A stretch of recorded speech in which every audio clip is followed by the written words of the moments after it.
என்ன இருந்தாலும் திட்டம் போட்டு செயல்படுத்தப்படுகிற ஒரு திட்டமாக சூழலை உருவாக்குவதற்காக முடிவெடுப்பது என்று வரும்போது ஆட்சி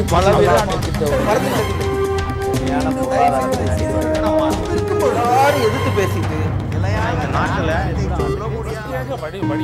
வணக்கம். நேர்பட பேஸ் நிகழ்ச்சிக்கு உங்களை அன்போடு வரவேற்கிறோம். தமிழர்களின் பண்பாட்டு கலாச்சார திருவிழாவாக கொண்டாடப்படக்கூடிய பொங்கல் பண்டிகையை வெகு விமரிசையாக கொண்டாடுவதற்காக 2009ஆம் ஆண்டில் திமுக ஆட்சி காலத்தில் பல்வேறு இலவசங்கள் வழங்கப்பட்டு வந்த நிலையில் மேலும் ஒன்றை புதிதாக அந்த ஆட்சி அறிமுகப்படுத்தியது. பச்சரிசி, வெல்லம், உலர் திராட்சை, பருப்பு, முந்திரி இந்த வகைகளோடு ஒரு பரிசு பையை முதலமைச்சர் கருணாநிதி கொடுத்து தொடங்கி வைத்தார். 1,90,00,000 குடும்ப அட்டைதாரர்களுக்கு தரப்பட்ட அந்த பரிசு என்பது அது அடுத்தடுத்த ஆண்டுகளிலும் தொடர்ந்தது. அஇஅதிமுக ஆட்சி மலர்ந்த பிறகு அந்த திட்டம் பொங்கல் பரிசு பை வழங்குவது என்பது கடந்த 2014லும் 13லும் தரப்பட்டது. ஏறத்தாழ 280லிருந்து 300 கோடி ரூபாய் அளவிற்கு மதிப்பிடக்கூடிய இந்த திட்டத்தில் ஒவ்வொரு குடும்பத்திற்கும் பொங்கல் பண்டிகையை கொண்டாடுவதற்காக 100 ரூபாய் ரொக்க தொகையும் 1 கிலோ அரிசி 1 கிலோ சர்க்கரையும் இந்த ஆட்சியில் தரப்பட்டது. தற்போது அந்த பொங்கல் பரிசு பை தரப்படவில்லை. 1,84,00,000 குடும்ப அட்டைதாரர்களுக்கு தரப்பட வேண்டிய அந்த பரிசு காரணம் அறிவிக்கப்படாமல் நிறுத்தி வைக்கப்பட்டிருக்கிறது. இதனால் இந்த குடும்பத்தினர் ஏமாற்றம் அடைவார்களா? இது வரவேற்கத்தக்க முடிவு என்று சொல்வதா? விமர்சனத்திற்கு உரியதா? தமிழக அரசு இவ்வாறு தர இயலாமல் போனதற்கு காரணம் நடைமுறை சிக்கல்கள், தற்காலிகமாக நடைமுறை சிக்கல் காரணமாக இதை செய்யவில்லையா? அல்லது இது போன்ற திட்டங்கள் இனி வரும் காலங்களில் இலவசங்கள் தேவையில்லை, எனவே இதை குறைக்கிறோம் என்கிற எண்ணத்தில் தொடங்கப்பட்ட அதற்கான முன்னோட்டமா? இல்லை, இந்த இரண்டும் காரணமில்லை. தமிழகத்தில் பெரும் நிதி நெருக்கடியை அரசு சந்திக்கிறது. பணத்தை செலவழிக்கக்கூடிய இடத்தில் அரசு இல்லை, எனவே இது நடக்கிறது என்கிற ஒரு கருத்து முன்வைக்கப்படுகிறது. இது எது சரி? நாம் விவாதிக்கலாம். நம்மோடு இந்த அமர்வில் அஇஅதிமுகவின் திரு ஆவடிக்குமார், திமுகவின் திரு மா சுப்பிரமணியன், மார்க்சிஸ்ட் கம்யூனிஸ்ட் கட்சியின் திரு கனகராஜ், வழக்கறிஞர் திரு எஸ் சுப்பிரமணியம் பாலாஜி. வணக்கம். திரு கனகராஜ், உங்கள் பார்வையில் இந்த திடீர் முடிவை, நிறுத்தத்தை நீங்கள் எப்படி பார்க்குறீங்க? இல்லை, பொதுவாகவே இப்போது இருக்கக்கூடிய முதல்வர் ஒன்று ஏற்கனவே இருந்த அவங்களுடைய தலைவர் இல்லாத சூழலில் இதை ஒரு சந்தோஷமாக கொண்டாட முடியாத நிகழ்வு. எனவே தமிழக மக்கள் அப்படி கொண்டாட வேண்டியதில்லை. இந்த அட்டைதாரர்கள் அதில் தேவை இதை வைத்துத்தான் கொண்டாட வேண்டும் என்று நினைக்கிறவர்கள் கொண்டாட வேண்டியதில்லை என்று நினைத்திருக்கலாம். நீங்கள் ஏற்கனவே நீங்கள் பார்த்தீங்கன்னு சொன்னால் அவங்க ஒன்றும் புத்தாண்டு வாழ்த்து சொல்லலை. அது அவருடைய சோகத்தை தமிழகத்தினுடைய சோகமாக மாற்றினாங்க. அவர் தண்டனை பெற்ற போது தமிழக மக்கள் முழுவதுமே தண்டனை பெற்றதான ஒரு தோற்றத்தை உருவாக்குறதுக்கு அவங்க முயற்சி பண்ணாங்க. எனவே நான் என்ன பார்க்குறேன்னா, ஒன்று பிரதானமான காரணம் என்று இதை பார்க்குறேன். அதுபோக நீங்கள் சொன்னது மாதிரி பல விஷயங்களில் இன்றைக்கு மத்திய அரசாங்கம் கடைப்பிடிக்கிற கொள்கை என்பது, நீங்கள் இந்த மாதிரி இலவசங்கள், மானியங்கள் இவற்றையெல்லாம் குறைக்க வேண்டும் என்று அவங்க வற்புறுத்துகிறாங்க. இந்த பின்னணியில் தான் தமிழ்நாட்டில் இருக்கக்கூடிய 2 யூரியா உற்பத்தி செய்கிற தொழிற்சாலைகள் அவங்களுக்கான நாப்தா சப்சிடியை எக்ஸ்டெண்ட் பண்ணணும்னு சொல்லும்போது தமிழக அரசாங்கம் அதன் மீது வரி விதிக்கக்கூடாது என்கிற நிபந்தனையை மத்திய அரசாங்கம் வைத்தது. அதை ஒட்டி தமிழக முதலமைச்சர் பிரதமருக்கு எழுதின கடிதத்தில் தமிழ்நாட்டில் எவ்வளவு பெரிய நிதி நெருக்கடி இருக்கிறது என்பதை குறிப்பிட்டிருக்கிறார்.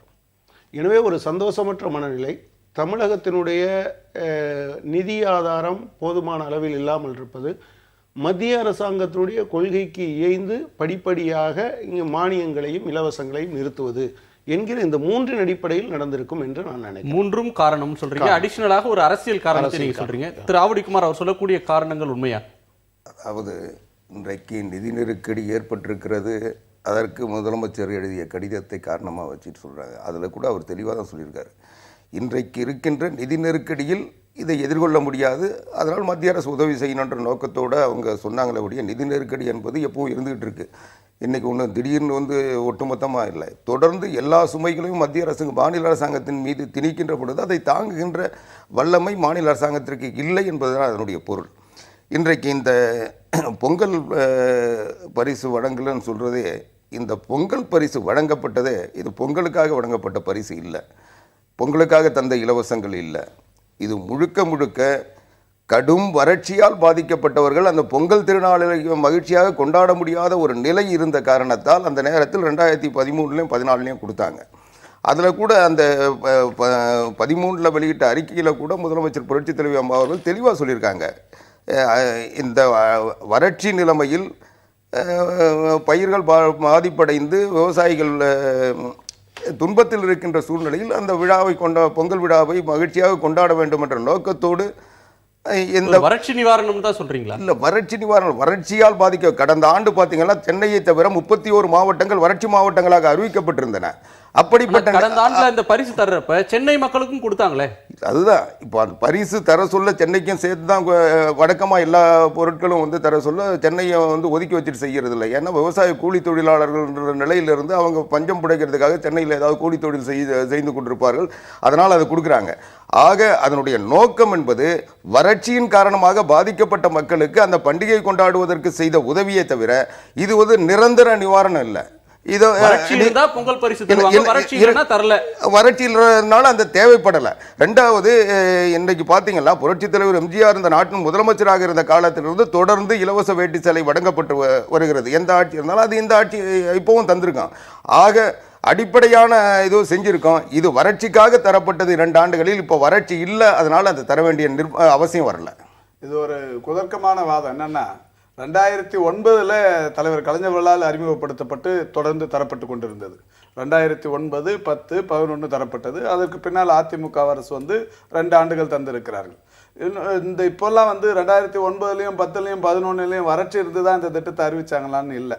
நீங்கள் தொடக்கத்திலே சொன்ன மாதிரி தமிழர்களின் பண்பாட்டு கலாச்சார விழாவான இந்த பொங்கலை ஒரு சமத்துவ பொங்கலாக கொண்டாடிவிட வேண்டும் என்கின்ற நோக்கத்தோடு தான் தமிழகத்தில் இருக்கிற ஏறத்தாழ 1,86,00,000 குடும்ப அட்டைதாரர்களுக்கும் தரப்பட்டது. ஆக அந்த குடும்ப அட்டைகளை பொறுத்தவரை இந்த 1,86,00,000 என்பது ஏறத்தாழ 95% ஒட்டுமொத்த தமிழக மக்களுக்கான அந்த அங்கீகாரம். அவர் சார் சொல்ற மாதிரி அப்போ 95% பேரும் வறட்சியில் இருந்தாங்களாங்கிறது ஒரு கேள்விக்குறி. பிரிச்சு பார்க்க முடியாது. வறட்சி நிவாரணம் கொடுக்கறப்ப யார் பாதிக்கப்பட்டாங்க யார் பாதிக்கப்படலன்னு பிரிச்சு பார்க்க முடியாதுன்றார். அதான் அது இப்போ அப்படி பார்த்தோம்னா இந்த 2 வருஷத்துல வறட்சியால் இத்தனை ஒட்டுமொத்த தமிழகமே வறண்டு கிடந்ததா அப்படிங்கிற ஒரு கேள்விக்குறி வரும். ஆனா இது எங்களை பொறுத்தவரை மரியாதைக்குரிய தோழர் கனகராஜ் அவர்கள் சொன்னது போல ஒரு 3 காரணங்கள். அதாவது தமிழகத்தில் யாரும் சந்தோஷமா இருக்கக்கூடாதுன்னு நினைச்சது ஒண்ணு.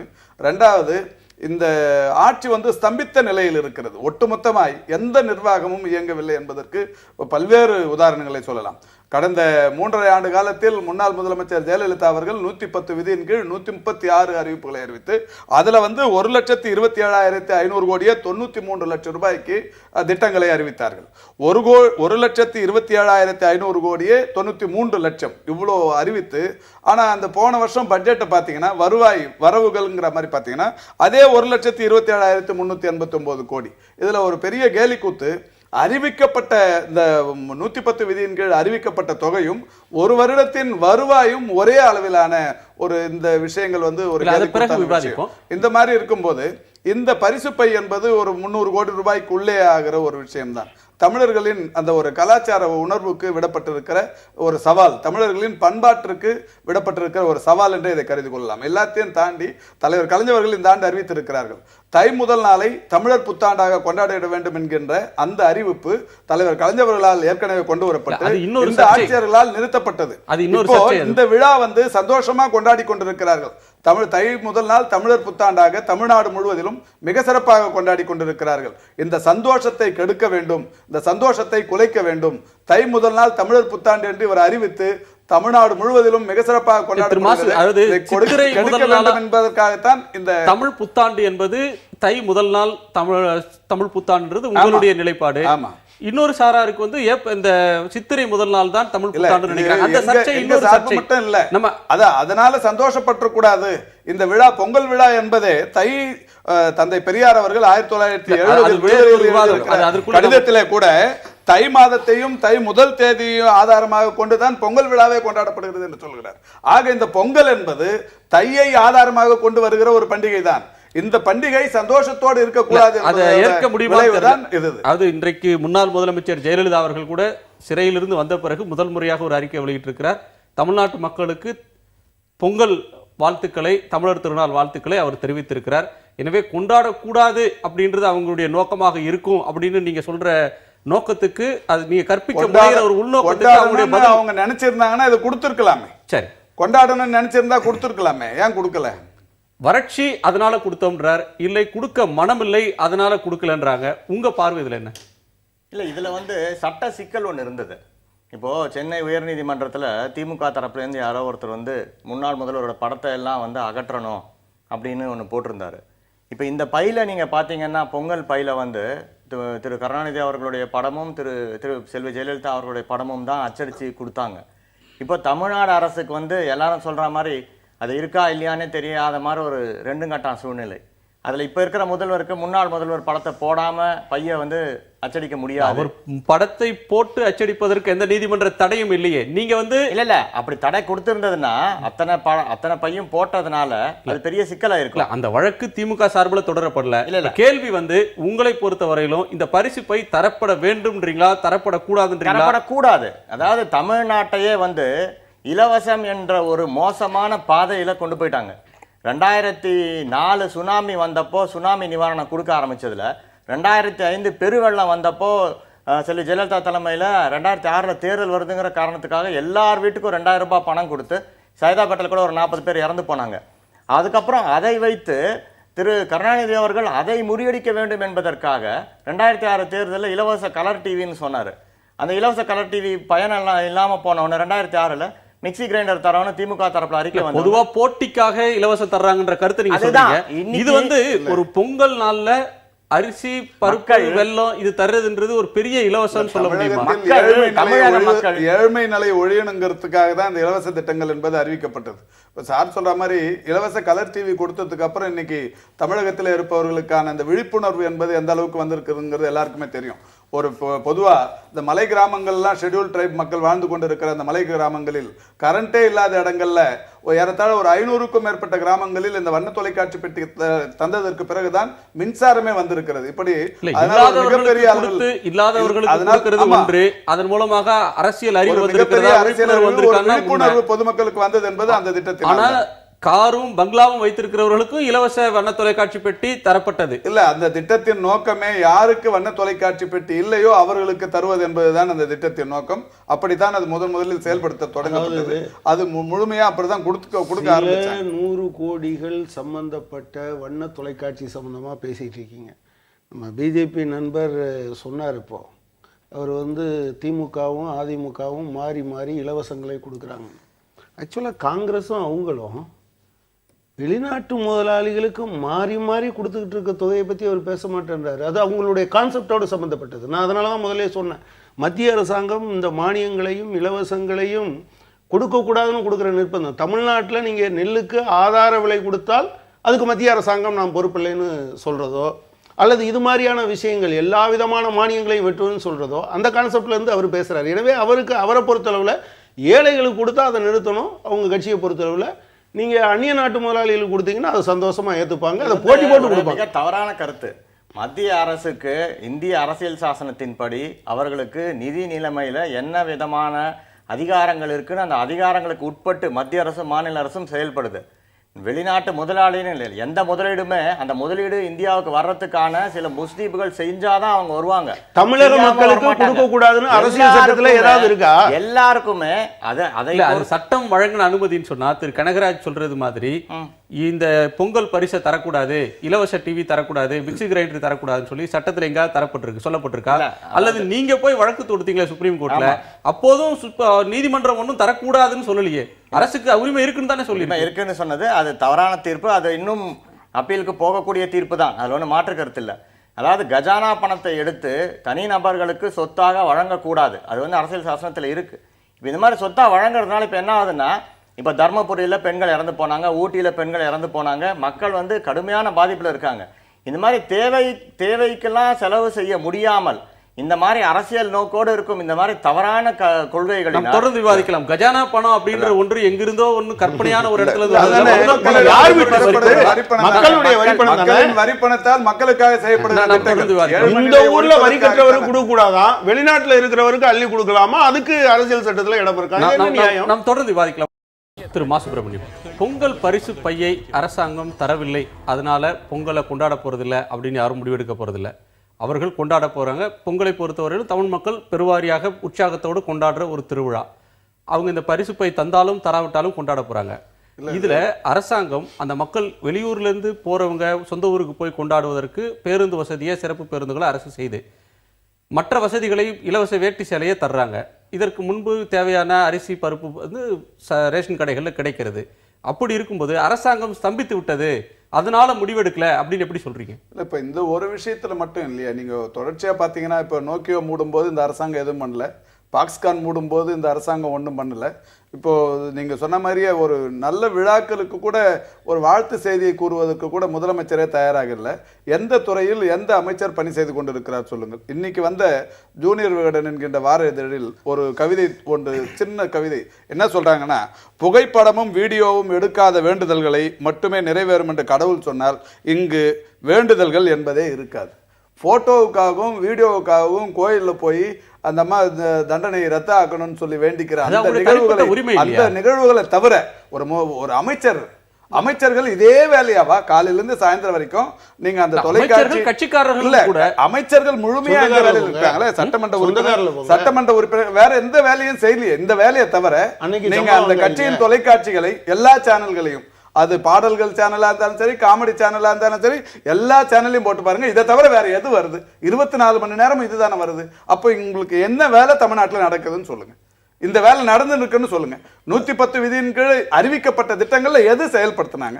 இப்போ இங்கே இதே தரமணியிலிருந்து மகாபலிபுரத்துக்கு ஒரு உயர்மட்ட மேம்பால சாலை அமைக்கப்படும் சொன்னாங்க 2 வருஷத்துக்கு 3 வருஷத்துக்கு முன்னாடி. இது வரைக்கும் அதுக்கான ஏதாவது ஒரு வேலை நடந்திருக்கா? ஒரு சின்ன உதாரணம், ஆலந்தூரையும் ஆதம்பாக்கத்தையும் இணைக்கிறதுக்கு ஒரு மேம்பாலம், ஒரு சுரங்கப்பாதை ரயில்வேவும் சென்னை மாநகராட்சியும் இணைந்து 5 கோடியில் செய்யப்படும் என்கின்ற அறிவிப்போடு மட்டும் நிறுத்தப்படவில்லை. இடைத்தேர்தலும் நாடாளுமன்ற தேர்தலும் ஒருங்கே நடைபெற்ற அந்த இடத்தில் மேயர் போய் ஒரு பூஜை போறாரு. பூஜை போட்டு இங்க 5 கோடியில வரப்போகுதுன்னு சொல்றாரு.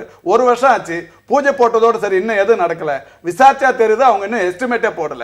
இந்த மாதிரி ஏமாத்தி நிற்கிற ஒரு நிர்வாகம் ஒரு ஸ்தம்பித்த நிலையில் இல்லாமல் வேற என்ன வேலை நடக்குதுன்னு சொல்லுங்க பார்ப்போம். அதாவது உடன்குடியில் ஒரு மின் திட்டத்தை அறிமுகப்படுத்தி அதில் வந்து 24%, 26% மாநில அரசாங்கம், 20%, 26% மத்திய அரசாங்கம், BHEL 48% தனியார்னு சொல்லி ஒப்பந்தம் போட்டு அதை வந்து பெரிய ஆடம்பரமாக திறப்பு விழா பண்ணிட்டு ஒரு பைசா கூட ஒதுக்கீடு செய்யாமல் 5 வருஷத்தை கடத்திட்டு போனவங்க. அதனால நீங்க பேசுற குறிப்பிட்ட திட்டங்களை பொறுத்தவரை நீங்க பொதுக்கூட்டத்தில் பேசுற மாதிரி பேசிட்டு இருக்காதீங்க. நீங்க தகுதி பத்தி நீங்க பேசாதீங்க. மின்சார வாரியத்தை திவாலாக்கி வைத்து மின்சார வாரியத்தை அடகு வச்சவங்க நீங்க. 14,000 கோடி ரூபாய்க்கு ஸ்டாண்டிங் ஆர்டர் போட்டாங்க. 14,000 கோடி ரூபாய் நம்பி கடன் கொடுத்தால் ஊழல் முறைகேடு. அதனால இன்னைக்கு வந்து 2 ரூபாய்க்கு வாங்குற நிர்வாகம் ஸ்தம்பிச்சிருச்சுன்னு சொல்லிருக்கீங்க. அது மட்டும் இல்ல, மின்துறை அவர் சொல்றாரு 14,000 கோடி. அவர் எல்லாத்தையும் விலக சொல்லிருந்தா அப்புறம் நானே எல்லாத்தையும் விலக சொல்றேன். அவர் இந்த சப்ஜெக்ட்டோட பேசுறதா பேசுறாரு. அவரால பேசிட்டு இருந்தா அர்த்தம். பொதுக்கூட்டத்துல பேசுறீங்க, இங்க வந்து பேசாதீங்க. நீங்க ஒரு முக்கியமான விமர்சனத்தை முன் வச்சிருக்கீங்க. அரசாங்கம் ஸ்தம்பித்து இருக்குதுன்னு சொல்றீங்க, அது செயலிழந்து இருக்குதுன்னு சொல்றீங்க. அது பதில் சொல்லட்டும். இல்ல, அவர் அது சொல்லலையே. அது சொல்லாம அதாவது மின்திட்டத்தை சொல்றாரு. மின்திட்டத்தை சொல்லும்போது உடன்குடியில நீங்க ஒரு பைசா ஒதுக்குனீங்களா? உடன்குடியில வேலை நடக்குதா? உடன்குடியில திட்டமிடப்பட்டது கொண்டு வரப்பட்ட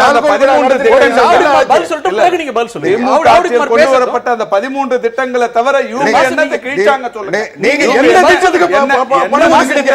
எந்த திட்டத்துக்கு மதிப்பீடு தயார் பண்ணீங்க? 14,000 கோடி ரூபாய் விட்டீங்க. திரு மாசு சொல்லுங்க.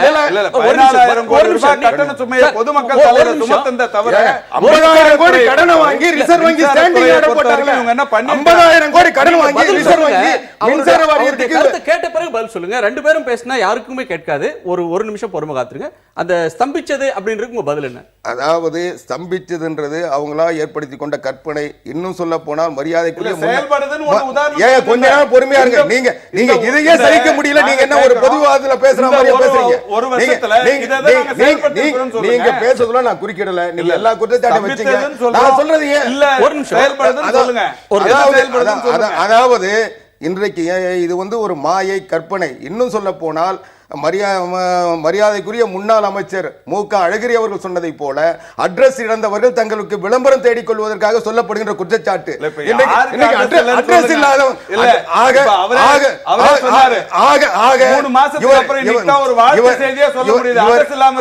அதாவது எப்ப வாழ்த்து செய்தி சொல்லி தர தேவையில்லை. உங்களை போல கிறிஸ்துமஸுக்கு வாழ்த்து சொல்றது, தீபாவளிக்கு வாழ்த்து சொல்லாம ஓடுறது, இதையெல்லாம் வந்து அதாவது மதத்தை மையமாக வைத்து முதலமைச்சர் போக முடியல. முதலமைச்சர்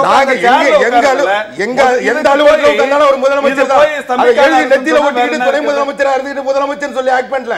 இன்னைக்கு அவருடைய அதிகாரத்தை அவர் எப்படி பயன்படுத்தினாலும் அவருடைய விருப்பம். ஒருவர் பேசி அவருடைய கருத்தை நிறைவு செய்த பிறகு விவாதிக்கலாம். திரு கனகராஜ், இந்த 2 குற்றச்சாட்டு செயல் இழந்த காரணத்தினால்தான் இது தரப்படலைன்ற ஒரு வாதம் இல்லை, அது வந்து இட்டுக்கட்டிய ஒரு புகார், கற்பனையில சொல்றாங்கன்னு திரு ஆவடிக்குமார் சொல்றாரு. உங்களோட பார்வையில் என்ன? அதாவது அதுக்கு போறதுக்கு முன்னால 2 பேருடைய சத்தத்திலையும் தமிழக மக்களுக்கு உண்மை தெரிய மாட்டேன்னுது. மின்சாரத்தை பொறுத்தளவில் நான் உங்களுக்கு சொல்ல விரும்புகிறேன். ஆகஸ்ட் மாதம் 12ஆம் தேதி சட்டமன்ற கூட்டத்தொடரினுடைய கடைசி நாளன்னைக்கு தலைமை தணிக்கை அதிகாரியினுடைய ரிப்போர்ட்டு மின்சாரத்துறை சம்பந்தமாக வந்திருக்கு. அதில் ஒரு விஷயம் என்ன சொல்கிறாங்கன்னா, 11வது அதாவது 2007 12 வரையிலும் 2500 மெகாவாட் உற்பத்திக்கு திட்டமிட்டு வெறும் 417 மெகாவாட் மட்டும்தான் வந்திருக்குன்னு சொல்லியிருக்காங்க. அதுக்கு முன்னால் கொஞ்சம் கொஞ்சமாக ஆட் ஆகிருக்கு.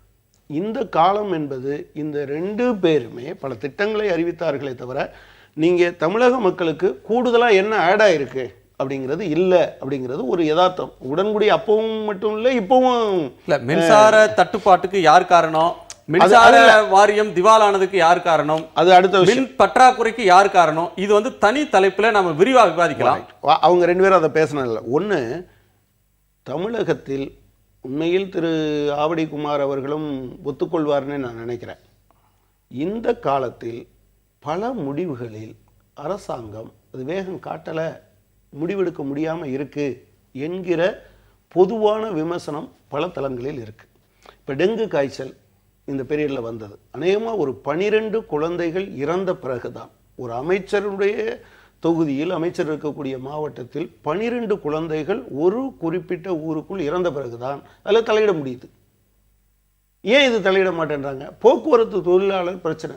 நீங்கள் ஸ்ட்ரைக்கு இவ்வளவு நடந்து அதுக்கு பின்னால் தான் நீங்கள் பேச்சுவார்த்தை என்று வர்றீங்களே தவிர அந்த ஸ்ட்ரைக்கை அவாய்ட் பண்ணுறதுக்கு அதுக்கு முன்னால் உங்களால் பேச்சுவார்த்தைக்கு வர முடியலை. ஸோ இந்த மாதிரியான பிரச்சனைகள்லாம் நீங்கள் தொடர்ச்சியாக பார்த்தீங்கன்னா 1, 2, 3ன்னு எடுத்துக்கிட்டே வந்தீங்கன்னா, நான் 2 உதாரணத்தை மட்டும் சொல்கிறேன். இந்த காலத்தில் அரசாங்கம் ஒரு ஸ்தம்பித்த நிலையில் இருக்கிறது அல்லது கடந்த காலம் மாதிரி அது இல்லை என்று நம்புவதற்கான வாய்ப்பு இருக்கிறது என்றே நான் நினைக்கிறேன். இப்போ மாண்புமிகு முன்னாள் முதல்வர் தலைவர் கலைஞர்கள் நேற்றைக்கு முன்தினம் ஒரு கடிதம் கூட எழுதியிருக்காங்க. வெட்கமில்லை வெட்கமில்லை யாருக்கும் வெட்கமில்லைங்கிற தலைப்பில் ஒரு கடிதம் எழுதப்பட்டிருக்கிறது. அதில் கடைசியாக என்ன கேட்குறாருன்னா, ஒவ்வொரு ஆண்டும் முதலமைச்சர் என்பவர் டிசம்பர் திங்களில் மாவட்ட ஆட்சித்தலைவர்கள் மாவட்ட காவல்துறை அதிகாரிகளுடனான ஒரு மாநாடு நடத்த வேண்டும். இப்போ நடத்தினாங்களா?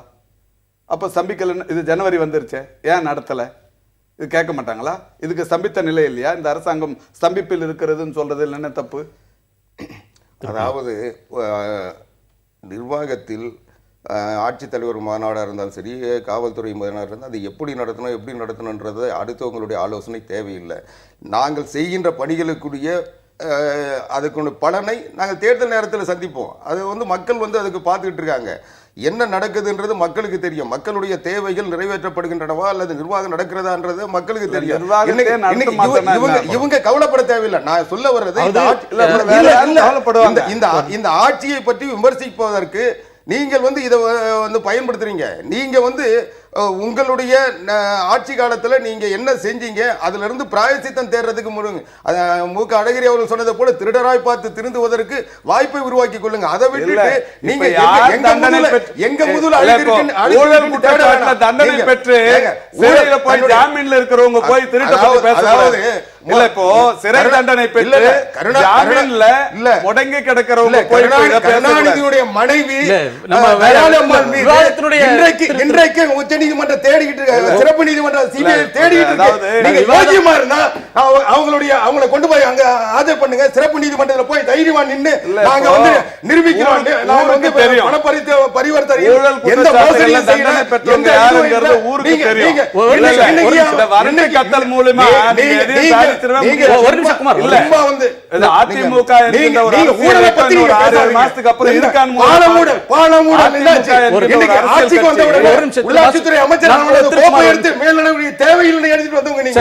ஆண்டுதோறும் பொங்கல் பரிசை கொடுத்தாங்க, இப்ப ஏன் தரல அப்படின்றதுக்கான பல விளக்கங்கள் முன்வைக்கப்படுது. ஒன்று நிர்வாகம் ஸ்தம்பிச்சதுன்னு சொல்றாங்க, இல்ல வறட்சின்னு சொல்றாங்க. நீங்க பொதுவா இலவசத்தை எதிர்க்கக்கூடியவர். இது வந்து நிதி நெருக்கடியில் இருக்கிறதுனால எடுத்த சிக்கன நடவடிக்கை அப்படின்னு பார்க்க முடியாதா? நிச்சயமாக. அதாவது திமுக தரப்புலேருந்து சொல்ற மாதிரி ஆட்சியில வந்து ஒரு குழப்பம் இருக்கு என்பது உண்மை. அது இப்போ தற்போது இருக்கிற ஆட்சியில் வந்து எதையுமே வந்து வேகமாக முடிவெடுக்க முடியாத நிலைமையில் தான் முதலமைச்சர் இருக்கிறார். அதுல இந்த முதலமைச்சரும் அது மீனவர் பிரச்சனைக்கு கடிதம் எழுதுகிறார். பிரதமருக்கு எழுத வேண்டிய கடிதங்கள் அரசாங்கத்தின் சார்பில் எழுதப்படுது. முக்கியமான இப்ப சட்டசபையை கூட்டுங்கன்னு சொன்னீங்க, அந்த முதலமைச்சர் எதிர்கட்சிகள் பொம்மை முதலமைச்சர் அவரை சொல்றீங்க, ஆனால் அவர் சட்டமன்றத்தை கூட்டினார். முதலமைச்சர்கிட்ட கேட்க கேள்விகளுக்கு அவர் பதில் சொன்னார். இப்ப அந்த அரசு செயல்படல, முடங்கிடுச்சுன்னு சொல்லி எப்படி சொல்ல முடியும்? முடங்கிடுச்சுன்னு சொல்லல. இந்த ஆட்சியில வந்து இந்த முதல்வரால தன்னிச்சையா முடிவெடுக்க முடியல. அது எங்கேயோ கேட்டு இல்ல நிதானமா ஏதோ முடிவெடுக்கிறாங்க. இந்த பொங்கல் பரிசு என்பது இது வந்து தேவையில்லாத ஒன்று. இதை வந்து திடீர்னு யாரோ இன்ட்ரடியூஸ் பண்ணிட்டாங்க. அதனால இந்த ஆட்சியும் அதை வந்து எடுத்துக்கொண்டு முன்னெடுத்து சென்றார்கள். இப்போ அதை விட்டுடலாம் அப்படின்னு ஒரு முடிவு. நிச்சயமாவே வந்து இவர் பிரதமருக்கு கடிதம் எழுதின மாதிரி முதல்வர் தமிழ்நாடோட நிதி நிலைமை ரொம்ப மோசமா இருக்கு, இதுல இந்த 250-300 கோடி இதுக்கு செலவு பண்ணணுமா நினைச்சு கூட சரி, இது ஆல்ரெடி வந்து நேரத்தை கடத்தி விட்டார்கள். இதை முடிவு பண்ணியிருந்தா 2 மாசம் முன்னால முடிவு பண்ணியிருக்கணும். அந்த நேரமும் போனதுனால இதை அப்படியே விட்டுருப்பாங்க. இது வந்து எல்லா விஷயத்திலையுமே இப்பொழுது தமிழ்நாடு அரசால் வந்து சுயமாக செயல்பட முடியவில்லை. அதற்கு இந்த பண நெருக்கடியும் சேர்ந்து இது ஒரு காரணம். ஆனா இது நல்லதுதான், இது வரவேற்கத்தக்கதுதான் இதை நிறுத்தினது. அது அடுத்தடுத்து ஏராளமான இலவசங்களை போட்டி போட்டு கொண்டு கொடுத்தாங்க. ஏதேனும் ஒரு கட்டத்தில் இந்த இலவசம் நின்றால் சரி அப்படின்ற பார்வையிலிருந்து அவர் சொல்றார். இது வந்து தற்காலிகமாக நிறுத்தப்பட்டதுன்னு பார்க்கிறீங்களா, அல்லது நிரந்தரமாகவே இனி பொங்கல் பரிசுன்றது அரசு தராது அப்படின்னு பார்க்கிறீங்களா? இல்லை, அதாவது நீங்க வந்து 18 ரூபா சம்பாதிச்சா வறுமை கோட்டுக்கு மேலே வந்துட்டீங்கன்னு சொல்ற ஒரு நாட்டில் இதை நிப்பாட்டுறதுனால ஒன்றும் கெட்டு போகாதுன்னு சொல்றது மாதம் மும்மாறி பெய்கிறதான்னு அரசன் கேட்டது மாதிரி. ஏன்னா அவன் வெளியவே வந்தது கிடையாது. நீங்கள் வந்து ஏதோ பெரிய நான் இதே மேடைகளில் பல நேரங்களில் பேசும்போது நம்முடைய பிஜேபி நண்பர்களும் காங்கிரஸ் நண்பர்களும் என்ன சொல்லுவாங்கன்னா, டீசலுக்கு எதுக்கு எல்லாத்துக்கும் மானியம், எனவே பணக்காரங்களுக்கெல்லாம் நிறுத்திடலான்னு. பணக்காரர்களுக்கு நிறுத்தலாம் என்று சொல்வதனுடைய நோக்கம் வந்து ஏழைகளுக்கும் சேர்த்து தான் இப்போ நிறுத்தினாங்க. பணக்காரங்களுக்கு மட்டுமா நிறுத்தினாங்க? இப்போ நான் இன்னைக்கு சொல்கிறேன், நண்பர் ஒத்துக்கிறாரோ இல்லையோ, ஒரு 6 மாதத்தில் நம்ம பார்ப்போம். இப்போ சிலிண்டருக்கு சொல்கிறாங்க, அது மாதிரி பண்ணுவாங்க. இது இலவசங்கள் முழுவதையும் நிப்பாட்ட வேண்டும், ஏழைகளுக்கு கொடுக்கிற மானியம் முழுவதையும் நிப்பாட்ட வேண்டும் என்பது அவர்களுடைய முடிவு. அவங்க அதை சொல்லியிருக்காங்க. இந்த அரசாங்கம் ஒரு கொள்கை முடிவெடுத்து அவர் திரு ஆவடி குமார் ஆரம்பத்திலேயே சொன்னார்.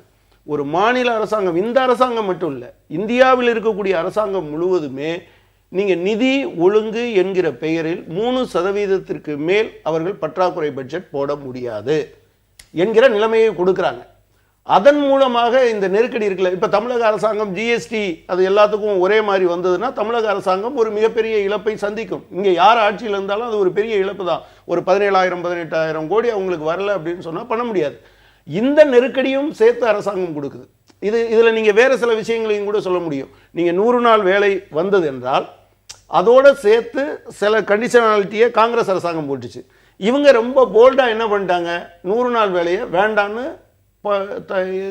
தமிழகத்தில் இருக்கக்கூடிய 384 ஒன்றியங்களில் வெறும் 194 ஒன்றியங்களுக்கு மட்டும்தான் 2015-16 வரப்போகுது. அதை அவங்க செஞ்சுட்டாங்க. எனவே அது அவங்களுடைய பேசிக்கான நிலைப்பாடு. ஏழைகளுக்கு எதுவும் கொடுக்கக்கூடாது, அந்நிய மூலதனத்துக்கு கொடுக்கணும் அப்படிங்கிறது அவங்க நிலைப்பாடு. அதுலேருந்து அவர் பேசுகிறார். தவறாகவே சொல்லிட்டு இருக்கக்கூடாது. அதாவது அந்த காந்திய கிராமப்புற திட்டத்தில் மிகப்பெரிய அளவு மோசடி இருந்தது. இல்லாத நபர்கள், இறந்து போன நபர்களுக்குலேருந்து எல்லாருக்கும் அந்த சம்பள பட்டுவாடா ஆயிட்டு இருக்கு. அதில் மோசடி நடக்குதுங்கிறதுக்காக தான் அதை வந்து எந்த ஊர்ல எல்லாத்தையுமே வெளிநாட்டு முதலாளிகளுக்கு தராங்க, ஏழைகளுக்கு தரதில்லைன்ட்டு அப்படியே பொத்தாம் பொதுவா சொல்லக்கூடாது. கிராமப்புற வேலை வாய்ப்பு திட்டத்தை சிறப்பாக செயல்படுத்துறதுக்காக தமிழ்நாட்டுக்கு விருது வாங்கினது திமுக ஆட்சி காலத்திலும் தரப்பட்டிருக்கிறது, அண்ணா திமுக ஆட்சி காலத்திலும் தரப்பட்டிருக்கு. கட்டமைப்பை மக்களுக்கு தேவையான கட்டமைப்புக்கு செலவு பண்ணாம நடவடிக்கை எடுக்கணும். எல்லாத்துக்கும் ஊரக வேலை வாய்ப்புல பெருசா அவர் சொல்ற மாதிரி எல்லா இடத்துலயும் தப்பு நடந்து அது மாதிரி எல்லாம் ஒன்றும் நிக்கல. ஒன்று ரெண்டு இடத்துல எங்கேயாவது ஒரு விஓஓ அது யாரோ ஒருத்தர் தப்பு பண்ணியிருந்தா அது நடவடிக்கை எடுக்கலாமே தவிர அதுக்காக ஒட்டுமொத்தமா இவ்வளவு தொழிலாளர்களின் அத வாழ்க்கையில வந்து மண்ணள்ளி போடுறது எல்லா தொழிலாளருக்கும் வேலை இருக்கு. ஊரக வேலை வாய்ப்பு கொடுத்துதான் வேலை கொடுக்கணும். எல்லாருக்கும் வேலை இருக்கு. சொல்லிடும் ஒரே ஒரு இது. திரு குமார் இவர் சொல்றாரு, தமிழ்நாட்டில் ஏறத்தாழ 200 ஒன்றியங்களுக்கு கிடையாது. பிஜேபி அப்படி சொல்லுதுன்னா நண்பர் வந்து பிஜேபி அரசாங்கத்தினுடைய ஆர்டரை பார்க்கலன்னு நான் சொல்ல விரும்புகிறேன். இன்னொன்று, இவங்க எல்லாருமே திசை மாத்துறாங்க. இந்த ஒரே ஒரு திட்டம் தான், மீதி திட்டம்லாம் ஒரு வேலையை செய்வதில் கொஞ்சம் பேருக்கு வேலை கொடுப்பாங்க. ஆனால் இந்த திட்டம் அப்படி இல்லை. ஒருத்தர் வேலை எனக்கு வேண்டும் என்று கேட்டால் அதற்காக ஒரு வேலையை உருவாக்கி கொடுக்க வேண்டும் என்பதற்காக இடதுசாரிகள் போராடி ஐக்கிய முற்போக்கு கூட்டணி ஒண்ணு இருந்த போது கொண்டு வந்தது வேலை உத்தரவாத திட்டம். இப்போ சாதாரணமா இந்த பாரதிய ஜனதா கட்சி அரசாங்கம் வந்ததுக்கு பிறகு பெட்ரோல் டீசல் விலை, ஏற்கனவே பெட்ரோல் விலை எண்ணெய் நிறுவனங்கள் நிர்ணயித்துக் கொள்ளலாம் இருந்தது. இப்போ டீசல் விலையும் கொண்டு போய் அவங்க சேர்த்துட்டாங்க. ஆக பெட்ரோல் டீசல் விலை நிர்ணயிக்கின்ற உரிமை எண்ணெய் நிறுவனங்களிடமிருந்து அரசாங்கம் ஒப்படைத்து விட்டது. இந்த நிலையில் இன்றைக்கு சர்வதேச எண்ணெய் நிறுவனங்கள் கச்சா எண்ணெய் விலையை குறைத்ததனுடைய பலன் மக்களை வந்து சென்றடைந்ததுனா இல்லை. இன்னைக்கு அந்த பலனை இன்னைக்கு ஏறத்தாழ பாதிக்கு பாதி அந்த பீப்பா விலை குறைஞ்சு கூட இங்கே வந்து பெட்ரோல் விலை டீசல் விலை பாதிக்கு பாதி குறைஞ்சதானே இல்லை. என்னன்னா அதில் கூட இவங்க 3 முறை வந்து விற்பனை வரியை உயர்த்தியிருக்காங்க. 3 முறை உயர்த்தி அதனுடைய பலன் மக்களுக்கு சென்று விடாமல் அதை அரசாங்கம் கொள்ளையடிக்குது. அப்போ இவங்க வந்து மாநில அரசாங்கம் இதனுடைய விளைவு என்னன்னா, இன்றைக்கு இப்போ போக்குவரத்து கட்டணங்கள் உயர்த்திட்டாங்கன்னு சொல்லி பாரதிய ஜனதா கட்சி குரல் கொடுக்குது. ஆனால் இதே போக்குவரத்து கழகத்துக்குரிய எரிபொருள் விலை உயர்வதற்கு இவங்க தான் காரணம். ஆக இன்றைக்கு மத்திய அரசாங்கம் என்பது மாநில அரசாங்கத்தை காப்பாற்றுவதற்காகவோ உதவுவதற்காக இல்லாமல் எல்லா சுமையும் மாநில அரசாங்கம் மீது திணித்துவிட்டு மாநில அரசாங்கங்களுக்கு தர வேண்டிய அரசுக்கான சுமையை காட்டிலும் மக்களுக்கான சுமை அதிகமாக வருவாயை அவர்கள் அபகரித்துக் கொள்கிறார்கள். இன்றைக்கு பாத்தீங்கன்னா கேஸ் வந்து மானியத்தை வந்து அவங்க தரன்னு சொல்றாங்க. அது எவ்வளவு நாளைக்கு தர போறாங்கன்றது ஒரு உத்தரவாதம் இல்லாத நிலையில இன்னைக்கு ஒவ்வொன்றையும் அவங்க நேரடியா தரன்ற பெயர்ல மாநில அரசாங்கத்தினுடைய வருவாயை தொடர்ந்து அவங்க முடக்கு செய்கிற நிலையில தொடர்ந்து விவாதிக்கலாம். சுமார் 300 கோடி அளவில் பொங்கல் பண்டிகைக்கு வழங்கப்படும் பரிசு பை வழங்கப்படாமல் இந்த ஆண்டு நிறுத்தப்பட்டது நிதி நெருக்கடியின் காரணமாகவா, அல்லது இலவசங்களை குறைக்கப் போவதனுடைய எதிரொலியா, அல்லது தற்காலிகமான ஒரு முடிவா என்ற கேள்வியை நேயர்கள் முன்னால் வைத்திருந்தோம். 50% நேயர்கள் நிதி நெருக்கடி என்றும் 13% நேயர்கள் இலவசம் குறைப்பு என்றும் தற்காலிக முடிவு என 37% நேயர்களும் கருத்து தெரிவித்திருக்கிறார்கள். அந்த நேயர்களுக்கு நன்றி. இந்த முடிவை கொடுக்கிறது ஒரு அரசாங்கத்தினுடைய கொள்கை முடிவு. அது வந்து கொடுத்து தான் ஆகணும் அப்படின்னு சொல்லி உங்களை யாரும் நிர்பந்திக்க முடியாது. கொடுக்கறதுன்னு முடிவு செய்தால் நீங்கள் குறைந்தபட்சம் 2 மாதத்துக்கு முன்னாடி இதற்கான கொள்முதலை தொடங்கணும். 2 மாதத்துக்கு முன்பே கொடுக்கறதுலன்னு இந்த அரசு முடிவு செய்திருக்கிறது. இந்த முடிவை பகிரங்கமாக இந்த அரசு அறிவித்திருக்கலாம் இல்லையா? இன்ன காரணத்தினால செய்தோம், இதனால செய்யலன்னு. அதுதான் நான் ஆரம்பத்திலே சொன்னது போல, இது வந்து அரசு வந்து தொடர்ந்து வழங்குகின்ற ஒரு திட்டம் இல்லை. வறட்சி காலத்தில் அந்த பாதிக்கப்பட்ட விவசாயிகளுக்கு ஒரு நிவாரணமாக தான் அதை கொடுத்தோம். அது 2012 நாங்கள் கொடுக்கல, 2013 வறட்சி காலத்தில் கொடுத்தோம், 14 வறட்சி இருந்தது கொடுத்தோம். இன்றைக்கு வறட்சி இல்லை, எந்த மாவட்டம் வறட்சி மாவட்டமாக அறிவிக்கப்படவில்லை. அதனால் இதுக்கு கொடுக்க வேண்டிய தேவை வரல, அதனால் அது கொடுக்கலையே வர. அதையே வந்து இலவச வேட்டி சேலை வழங்குகின்ற திட்டம் வந்து அது தொடர் திட்டம், அது ஆண்டுக்கு ஆண்டு கொடுத்துட்டு வரோம். அந்த வகையில் இன்றைக்கு தந்திருக்கிறோம். இது வந்து ஒரு வறட்சி நிவாரண பணிகளில் ஒன்றா தான் இதை பார்க்கணுமே தவிர இது வந்து அரசினுடைய திட்டங்களில் ஒன்றா இதை பார்க்க தேவையில்லை. இல்லை, 2013 வறட்சி நிவாரணம் அறிவிச்சிங்களா? இப்போ 2013 14க்கு வரும்போது வறட்சி நிவாரணம், அதாவது சென்னை தவிர்த்து மற்ற பகுதிகள் என்று முதலமைச்சர் அறிவித்தாங்க சட்டமன்றத்தில். 2013 அப்படி அறிவிக்கலை. 2013 சம்பா சாகுபடி என்பது பிரச்சனைக்குள்ளாகி இருந்தது என்பது உண்மை. ஆனால் தமிழகத்தினுடைய 6 மாவட்டங்கள் அறிவிச்சிருக்கு. தமிழகத்தினுடைய இதர பகுதிகளில் எல்லாம் அந்த மாதிரியான பிரச்சனைகள் இல்லாத போது நாங்கள் அப்போ டிஸ்ட்ரெஸில் தான் இதை கொடுத்தோம் அப்படின்னு சொல்றது ஏற்கத்தக்கது இல்லைன்னு 2009, 2010, 2011 எல்லாம் வறட்சி இருக்குன்னு சொல்லலையே, சொல்லாம தானே அது. அதாவது 2009 கொண்டு வந்த இல்ல நான் முடிச்சிடறேன், ஒரே ஒன்று சேர்த்து சொல்லிட்டேன். 2009 கொண்டு வந்த திட்டத்தை நான் வந்து குறைச்சி மதிப்பிடல, அதை பற்றி விமர்சிக்கல. அன்றைக்கு அவர்கள் வந்து பொங்கல் விழா என்பதை விட இதை தமிழ் புத்தாண்டா மாற்றணும்னு முயற்சி பண்ணாங்க. அதுக்கு ஒரு அடையாளப்படுத்தினதுக்காக அதை கொடுத்தாங்க. அதனுடைய தொடர் நிகழ்வு இல்லை இது. இது வந்து 2013-14 நாங்க வறட்சி காரணமா கொடுத்தோம். இன்னைக்கு வறட்சி இல்லை, கொடுக்கல. இல்ல இப்ப பூனைக்குட்டி வெளில வந்துருச்சு பாருங்க. தமிழ் புத்தாண்டா தை முதல் நாளை தமிழ் புத்தாண்டாக கொண்டாட வேண்டும் என்பதற்காக கொடுக்கப்பட்டது. இப்ப நாங்க வந்து அதை நிறுத்திட்டோம். தை முதல் நாள் தமிழ் புத்தாண்டா கொண்டாடக்கூடாதுன்னு நாங்க நிறுத்திட்டோம். அதனால இது தரலங்கிறத பகிரங்கமா ஒத்துக்கினார். ஆக நிதி நெருக்கடி இல்ல வேற காரணங்களும் இல்லைங்கிறத ஒத்துக்கினார். ஆக ஒரு கலாச்சார படையெடுப்பு, கலாச்சார ஒரு அந்த நோக்கத்துல தான் நம்ம இது பார்க்கணும். இப்ப நேயர்கள் கூட சொல்லியிருந்தாங்க, ஒரு 50% பேர் நிதி நெருக்கடின்ற மாதிரி சொல்லியிருந்தாங்க. நிதி நெருக்கடி ஏற்படுவதற்கான காரணங்களையும் நாம் ஆராயணும். இப்ப பாத்தீங்கன்னா இந்த ஆட்சி வந்ததுல இருந்து ஏகப்பட்ட குளறுபடிகள், ஏகப்பட்ட முறைகேடுகள் தொடர்ச்சியா வந்துனே இருக்கு. இது வரைக்கும் யாரும் அதுக்கு சரியான பதிலே சொல்லலை. மின்சாரத்தை வாங்குறதுல வந்து முறைகேடு நடக்குது, அதிக கட்டணம் கொடுத்து வாங்குறாங்கன்ற புகார் பெரிய அளவில் இருக்கு. அதுக்கு இதுவரை சரியான பதில் சொல்லப்படவில்லை. பருப்பு கொள்முதலில் சரியா ஒரு பெரிய அளவில் முறைகேடு நடந்துருக்குன்னு சொல்றாங்க. இது வரைக்கும் அதை யாரும் பதில் சொல்லலை. முட்டை கொள்முதலில் பெரிய அளவில் முறைகேடு நடந்திருக்குன்னு சொல்றாங்க. இது வரைக்கும் அது யாருக்கும் சரியான பதில் சொல்ல வரல. அதே மாதிரி பால்வளத்துறையில் மிகப்பெரிய அளவில் முறைகேடு இவ்வளவு பெரிய தொகைகள், ஒரு மிகப்பெரிய அளவில் ஆயிரக்கணக்கான கோடி இந்த மாதிரி விரயமாகி கொண்டிருக்கிறது, வீணாகி கொண்டிருக்கிறது ஊழல் குற்றச்சாட்டுகள். இதெல்லாம் சரி பண்ணாவே இந்த திட்டம்லாம் இந்த 300 கோடிங்கிறது ரொம்ப சாதாரணமான விஷயங்கள். 300 கோடின்றது பிரச்சனை இல்ல, நிதி பிரச்சனைன்னு அவங்க சொல்லல. அதிமுகல வறட்சி இல்ல, அதனால தரலன்ற நிதி நெருக்கடின்னு நேயர்கள் சொன்னதால அது சொல்றேன். நிதி நெருக்கடியை சரி பண்றதுக்கு அரசாங்கத்துக்கு ஏராளமான வழிகள் இருக்கு. போறத ஓட்டைகளை அடைச்சாவே சரியா பண்ணலாம் அப்படிங்க. அதாவது மின்சாரம் கூடுதலா காசு கொடுத்து வாங்கினதுங்கிறது திமுக பீரியட்ல இருந்திருக்கு. சராசரியாக இந்த பீரியட்ல 12 ரூபாய்ன்னு சொல்றாங்க. அந்த பீரியட்லையும் 14 ரூபா 85 பைசா கொடுத்து திரு ஆற்காடு வீராசாமி அவர்கள் இருந்தபோது வாங்கினாங்க என்கிற பிரச்சனை வந்திருக்கு. மற்ற விஷயங்கள் பிரத்யேகமாக அதிமுகவுக்கு உரியது. பட் மின்சாரத்தை பொறுத்தவரை அப்பவும் உரியது என்றுதான். இல்லை, நீங்கள் வந்து இந்த பொங்கல் பரிசு அப்படின்ற ஒன்றை அரசு தராததை நீங்கள் எப்படி பார்க்குறீங்க? இனி அடுத்து வரக்கூடிய காலங்களில் இது பரிசு அப்படின்ற பொங்கலுக்கான பரிசுன்றதை வறட்சி நிவாரணமாக இந்த அரசு மாற்றி பார்க்கிறத நீங்கள் எப்படி பார்க்குறீங்க? இல்லை, அவர் வறட்சி நிவாரணம் என்று இன்னைக்கு சொல்கிறாங்க. பொதுவாக இலவசங்களை எல்லா காலத்திலும் கொடுக்க வேண்டும் என்பதல்ல என்னுடைய நிலைப்பாடு. நீங்கள் மக்களுக்கு தேவைப்படுகிற காலம் வரை இதையெல்லாம் கொடுக்க வேண்டும் என்கிற நிலைமை இருக்கிறது. இன்றைக்கும் தமிழகத்தினுடைய கிராமப்புறங்களில் இருக்கக்கூடிய மிக கடுமையான பிரச்சனை என்பது இருக்குது. அதனால தான் நகரத்தை நோக்கி ஓடி வராங்க. எனவே அந்த பிரச்சனைக்கு ஒரு நிரந்தர தீர்வு காணுகிற வரை ஏழ்மை நிலை மக்களுக்கு இந்த மாதிரியான விஷயங்களை கொடுக்கறது ஒரு பெரிய விஷயம் இல்லை. தமிழக அரசாங்கம் நீங்கள் வந்து நோக்கியா 2431 கோடி ரூபாய் ஏமாத்திட்டு போயிட்டாங்க.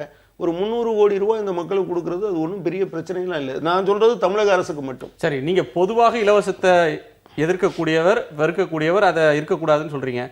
இது இலவச பட்டியலில் இல்லை, இது வறட்சி நிவாரண பட்டியலுக்கு வந்திருக்கு. இலவசம்னு இருக்கிற ஏற்கனவே இருக்கிற பட்டியலில் இல்லை. 20 கிலோ அரிசி இலவசமாக தான் தந்துகிட்டு இருக்கோம்.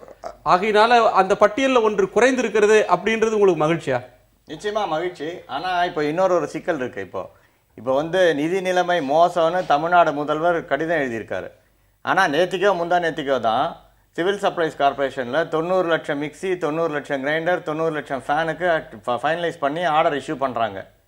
இப்போ அது வந்து எங்கேருந்து அதுக்கு நிதி வரப்போகுதுன்னு தெரியல. இப்போ தேர்தல் இன்னொரு 1 வருஷத்தில் வர்றதுனால இந்த 90 லட்சம் மிக்சி, கிரைண்டர், ஃபேனு, லேப்டாப்பு, அப்புறம் இதெல்லாம் வந்து கொடுக்கணும் அப்படின்ட்டு இல்லை, தேர்தல் அறிக்கையில் இதெல்லாம் நாங்கள் ஆட்சிக்கு வந்தால் தருவோம்னு சொல்லிட்டு வர்றாங்க. மக்கள் அதுக்கான மேண்டேட் தர்றாங்க. மக்கள்கிட்ட சொன்ன வாக்குறுதி அவங்க நிறைவேற்றணுமா வேண்டாமா? இல்லை ஒன்றும் இல்லை, அடுத்தது கார் கொடுக்கலாம், ஃப்ரிட்ஜ் கொடுக்கலாம், ஏசி கொடுக்கலாம்னு கூட சொல்லிக்கலாம், தப்பு இல்லை. இப்போ இதே யார்ட் ஸ்டிக் வச்சிங்கன்னு வச்சுக்கோங்க, இதே அளவுகோல் வச்சா எதை வேணா கொடுக்கலாம். மத்தியில இப்போ டெங்கு ஜுரம் இருக்கு, டெங்கு ஜுரத்தை குறைக்கிறதுக்காக எல்லார் வீட்டுக்கும் ஏசி கொடுக்குறோம், ஏசியில் டெங்கு ஜுரம் கூட சொல்லலாம். மத்தியில நாங்க ஆட்சிக்கு வந்தா ஒவ்வொரு வீட்டுக்கும் கருப்பு பணத்தை மீட்டு 15 லட்சத்திலிருந்து 20 லட்சம் கொடுப்போம்னு சொல்றவங்க, சொல்லி ஆட்சிக்கு வந்தவங்க எல்லாம் அதை பத்தி கவலைப்படாம இருக்கலாம். ஆனா எங்களை பொறுத்தவரை நாங்கள் மக்களிடம் என்ன வாக்குறுதிகளை வைத்தோமோ அது எந்த சிரமப்பட்டாவது அதை நிறைவேற்றுவோம். அதற்கான பணியில் ஈடுபட்டிருக்கிறோம். எங்களுக்கு மக்களிடம் தந்த வாக்குறுதிகள் நிறைவேற்ற வேண்டும் என்பதுதானே தவிர அதற்காக எந்த பாடுபட்டாலும் அதை செய்வோம். நிறைவாக எதுவும் சொல்ல விரும்புறீங்களா? அதாவது இலவசங்கள் மக்களுக்கு தேவைப்படும் வரை கொடுக்கணும். இந்த பண்டிகை காலத்தில் கொடுத்தது கூட அதிமுக இப்படி பார்த்துருக்கக்கூடாது, கட்டாயமாக அவங்களுக்கு கொடுத்துருக்கணும். அதே சமயத்தில் மக்கள் சுயமாக இதையெல்லாம் பெறுவதற்கான மற்ற ஏற்பாடுகளையும் செய்ய வேண்டும். அதாவது உணவு, மருத்துவம், கல்வி இதை மட்டும்தான் இலவசமாக கொடுக்கணும். கட்டமைப்பை ஏற்படுத்தாமல் இந்த மாதிரி இந்த செலவுகளை செய்து தமிழ்நாடு அரசு தமிழகத்தை கடனாளியாக ஆக்கிவிட்டது, 2 கழகங்களும் சேர்ந்து. இல்லை, தை மாதத்தையும் தை முதல் தேதியையும் ஆதாரமாக கொண்டதுதான் பொங்கல் விழா என்று தந்தை பெரியார் அவர்கள் தெளிவாகவே சொல்லியிருக்கிறார்கள். ஆகவே இந்த பொங்கல் விழாவில் தமிழர்களை காயப்படுத்துகிற ஒரு விஷயம்தான் தொடர்ந்து தரப்பட்டு வந்த இந்த பொங்கல் பரிசு நிறுத்தம் என்பது. இது அரசியல் காரணங்களுக்காக தரப்பட்டிருக்கிற ஒன்று. அதன் தாண்டி இந்த அரசு முடிவெடுக்க முடியாத நிலையில், சம்பித்த நிலையில் இருக்கிற இந்த காரணத்திற்காகத்தான் இது நிறுத்தப்பட்டிருக்கிறது என்பது யதார்த்தமான உண்மை. ஒரு வரியில, அதாவது இந்த அரசு மக்களுக்கு எதை செய்ய வேண்டும், எப்பொழுது செய்ய வேண்டும் என்பதில் தெளிவாக இருக்கிறது, அதை செய்து கொண்டிருக்கிறது. எனவே மக்கள் நல பணிகள் தொடரும். அதற்காக இதை மக்களுக்கு எப்பொழுது தேவைப்படுகிறதோ அப்பொழுது தருவோம். அந்த வகையில் நன்றி. நேர்களை மற்றொரு நேர்பட பேச நிகழ்ச்சியில் சந்திக்கலாம். வணக்கம். என்ன இருந்தாலும் திட்டம் போட்டு செயல்படுத்தப்படுகிற ஒரு சூழலை உருவாக்குவதற்காக முடிவெடுப்பது என்று வரும்போது ஆட்சி